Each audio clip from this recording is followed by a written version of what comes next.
One of the frequent anxieties and probably one of the more frequent questions we get when it comes to rhinoplasty is, do you have to break my bones? And there are a lot of patients who come in with a bump on the nose who want the bump shaved down, but wonder if that can be done without having to move the bones. Generally, no.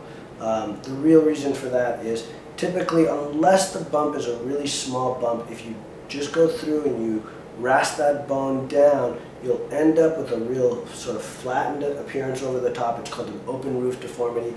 It can also lend toward a really sort of widened appearance on that front view. So oftentimes it's important that once you bring that bone down, you can imagine if the bones are sort of in this pyramid sort of structure, the lower you bring that bump down, the wider the bones will get. It's really important to close that top back over so that you get a natural result. Yeah, what we really want to recreate is that natural three-dimensional curve contour over the top of the bones, so you're not left looking boxy.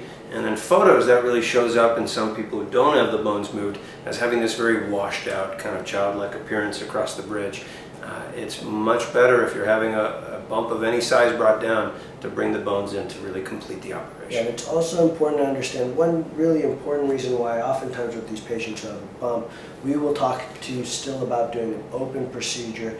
Most patients, you have to understand, don't really just have a bony bump. There's a real convexity to the whole bone and the nose. So if it's not just a bony bump, which for most people it's not, it really carries over into the cartilaginous portion, to just go there and sort of cut this cartilage, that really sets you up for what's called valve collapse and can cause some real breathing problems. So if you're interested in this sort of thing, if you've got a little bump on your nose, it's really important to do your homework and understand what the procedure really entails.